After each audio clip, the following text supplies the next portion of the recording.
सबसे पहले देवों के देव महादेव के चरणों में प्रणाम करतानी, माँ भवानी के चरणों में प्रणाम करतानी, हरिंदर भैया लीलम दीदी के चरणों में प्रणाम करतानी। हमारे जितने गुरु बहना गुरु भाई बानी लोग उन सब लोगों को हाथ जोड़ के प्रणाम करतानी। हमारे शिव गुरु के शिष्य गौरा मैया का कहतरी जरूर सुनम लो। उनकर माई पूछा तरी आ मैया बताओ तरी, सुनी लोग। कोई से मेरा बुए गौरा जोगी या के साथ, बड़ी बड़ी आँखिया ये गौरा ऊँची बाली लार। मैना माई कहतरी रुअतरी गौरा मैया से कहतरी, सुनी लोगन। बड़ी बड़ी आँखिया ये गौरा ऊँची तोहर लीला, कोई से मैं रहबुए गौरा जोगिया के साथ, कोई से मैं रहबुए गौरा जोगिया के साथ।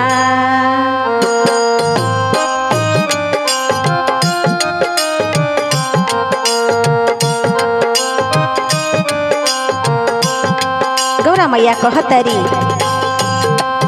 आज तक ना पूछलू हो मैया हमारो तुहार, आज तक ना पूछलू हो मैया हमारो तुहार, आज काहे पूछतरू मैया जोगिया के हार, आज काहे पूछतरू मैया जोगिया के हार।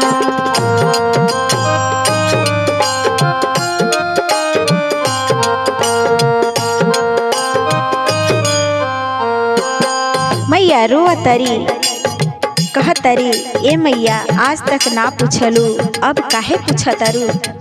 सुमय ना माई रोअतरी आ कहतरी अब बता दो।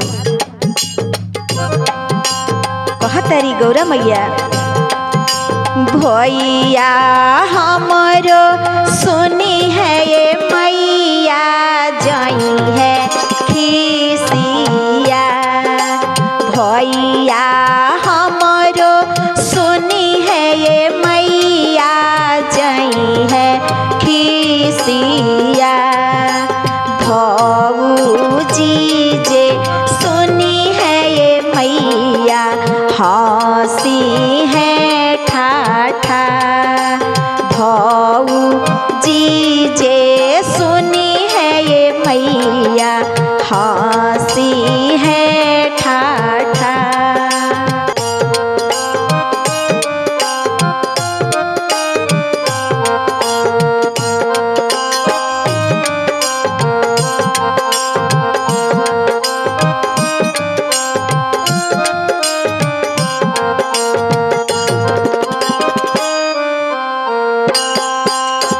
मैया कहतरी अब भैया तोहरो गईले बाहरवा भौजी नई हर जा, भैया तोहरो गईले बाहरवा भौजी नई हर जा, हमारा से कही है गौरा दिलावा के बात, हमारा से कही है गौरा दिलावा के बात।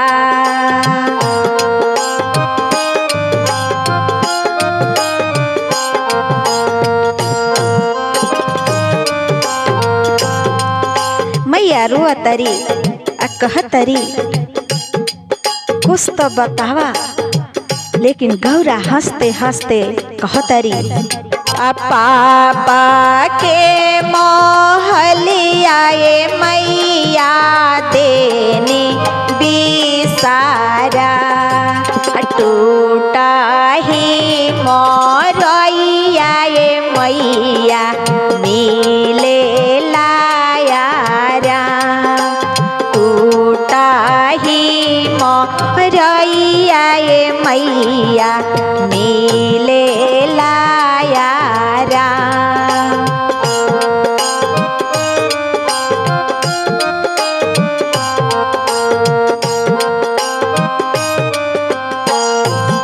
ए मैया का पूछबू, महल में जितना सुख रहे उसे कई गुना सुख हमरा मरई में मिलेला।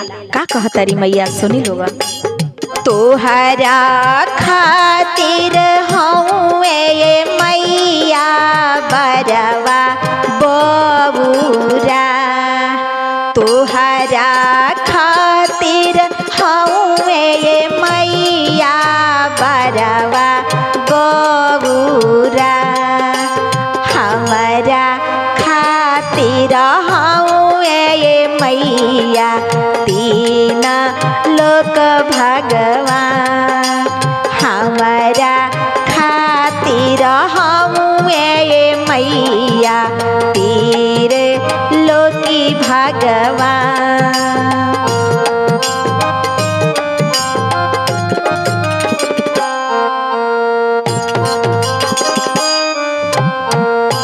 गौरा मैया कहतरी ए माई तहरा खातिर बौरा हूँ लेकिन हमरा खातिर उ भगवान हूँ।